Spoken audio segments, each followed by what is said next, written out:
Sesungguhnya, orang yang siap mati adalah orang yang paling menikmati hidup. Memahami sebuah bangsa dalam sebuah negara tidak bisa disamaratakan. Misalnya, pemerintah Cina berbeda dengan perilaku individual orang Cina. Keputusan pemerintahan Amerika, polisinya, strateginya, skenarionya berbeda dengan pendapat individual orang Amerika. Sederhananya saya coba jelaskan. Misalnya ISIS, yang semua orang tahu niatnya membangun kekhilafahan Islam di Syam, Suriah, Irak. Yang semua orang tahu siapa yang buat dan tujuan aslinya apa. Di mana sesungguhnya semua orang tahu musuhnya ISIS adalah kafir versi ISIS, Amerika dan sekutunya. Pertanyaan saya sekarang, katanya musuhnya Amerika, Israel. Pernahkah ISIS serang Israel? ISIS serang kepentingan Amerika. Pipa minyak dan pipa gas dari Irak ke Israel masih rapi tuh, untouchable. Pipa Turki Israel masih utuh. Kenapa ISIS serang negara Islam? Jawabnya, supaya kacau, supaya saling tikam, supaya saling benci. Itu kebijakan pemerintahan siapa ya kira-kira? Jadi sendiri apa itu organisasi ISIS? Siapa yang bisa biayain senjata, amunisi, roket anti-aircraft?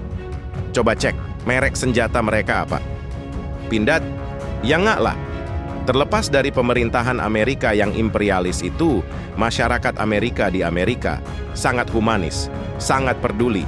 Saya tahu sekali, 7 tahun hidup saya di sana, saya melihat dengan mata kepala. Dan saya juga tahu polisi pemerintahan untuk hajat hidup bangsanya. Pemerintahan Amerika kejam dalam hal defense system, dalam hal pertahanan negara, dalam ketahanan nation survival. Sisi lain Cina, polisi luar negeri Cina juga sadis, makan bangsa lain. Di Afrika berapa negara sudah jatuh ekonominya kepada Cina? Bahkan pemerintahan 3 negara sudah dipegang Cina. Kali ini saya nggak urai, karena ingin para sahabat cek sendiri di Google kebenaran tulisan saya ini. Stereotip pemahaman bangsa Cina yang jorok, yang licik, menjadi pemahaman banyak orang di Indonesia, itu karena fakta atau pemutaran kebenaran oleh media warfare sejak tahun 1950-an. Anda yang jawab sendiri deh. Kalau saya katakan Indonesia bukan negara berpenduduk muslim terbesar di dunia, para sahabat nggak terima pastinya. Namun kalau saya katakan bahwa 20% penduduk Cina adalah muslim, percayakah sahabat? Dan benar penduduk Cina yang beragama Islam 260 juta orang. Artinya lebih banyak dari muslim Indonesia yang 80%-nya muslim, atau sekitar 200 juta penduduk. Karena di Cina, di KTP-nya tidak tercantum agama saja, kita tidak pernah menghitungnya.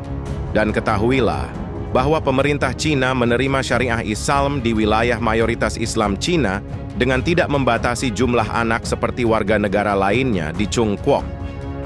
Jadi, seperti tulisan di awal, orang Cina sesungguhnya bukan yang kita fahami sebagaimana apa yang dilakukan pemerintah Cina untuk menjalankan nation interest guna mempertahankan keberadaan negara Cina. Begitu juga orang Amerika beda dengan pemerintahnya. Jadi jika nanti Hillary Clinton menang atau Donald Trump menang, apakah berubah pemerintahan Amerika dalam polisi global dunia? Jawabannya, tidak, tetap sama. Buku putih pemerintahan Cina, Amerika, Jepang, Singapura, negara yang sistem politiknya sudah matang, foreign policy-nya sama. China licik, Amerika mendua, lidah bercabang bagai ular. Apa yang baru? Tidak ada Han. Lalu kenapa Indonesia kelihatan ribet bener ngurus negara ini? Bahkan ada yang mau ganti ideologi negara. Bayangkan, hebat bener ya. Padahal yang membedakan mana Malaysia, mana Singapura, mana Brunei, mana Indonesia adalah ideologinya. Tanpa ideologi negara, kita sama semua, orang Asia Tenggara berumpun Melayu, agama mayoritas Islam, berbahasa Melayu. Namun ketika ideologi dipasang, mulailah kita punya jati diri. Punya semangat kebangsaan, mulai berbeda dan mulai menarik. Tidak homogen seragam. Jadi ideologi Pancasila sudah tidak usah dipertanyakan lagi. Itu simbol pemersatu. UUD sebagai rule of the game, bangsa Indonesia membuat kita memiliki nation right.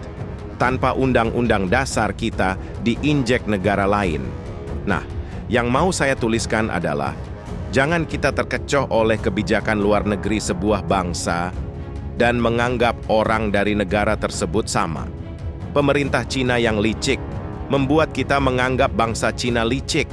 Pemerintahan Amerika yang buas dan agresif memakan bangsa lain, lalu kita bilang, orang Amerika jahat. Sesama manusia yang berlaku adalah hukum fairness, keadilan sesama. Perlakukan semua orang seperti kita, ingin diri kita diperlakukan. Terlepas dari apa keyakinan mereka, terlepas dari sosial status mereka, sama semua, apalagi di hadapan Tuhan. Semua sama, yang terbaik, yang paling bermanfaat buat sesama. Jadi pertanyaan selanjutnya adalah, apa yang kita pernah perbuat dan akan perbuat untuk diri kita dan sesama umat manusia? Dari panjangnya tulisan ini, sebenarnya saya menjelaskan hal ini. Saya dan tim berminat membiayai sebuah proyek yang akan membawa kemakmuran dan banyak manfaatnya bagi umat manusia. Dan harus profitable, bukan charity, ini bukan uang sumbangan. Harus balik investasinya, dan produk Anda atau jasa yang Anda ajukan adalah untuk kemaslahatan umat manusia, berapapun nilainya. Kirimkan ide Anda ke inbox saya. Proposal tadi nantinya akan kami review, dan kalau memenuhi semua kaidah yang kami standarkan, kami akan panggil Anda ke forum diskusi. Ada 10 juri yang akan menilai. Sekali lagi, kirimkan ide Anda, proposal Anda, sistem Anda, proyek Anda, startup Anda yang menguntungkan banyak orang dan menguntungkan secara bisnis. Anggap kami ini adalah angel investor. Berapapun nilainya, kami sanggup. Anda siapkan presentasinya, siapkan mental Anda untuk dibuktikan dalam forum grup diskusi. Anggap pula ini undangan kesempatan untuk menjadi manusia terbaik. Baik, kita lanjut chapter berikutnya ya. Jangan lupa like, komen, dan share. Saya doakan rezekinya berlimpah, disehatkan dan dipanjangkan umurnya. Amin.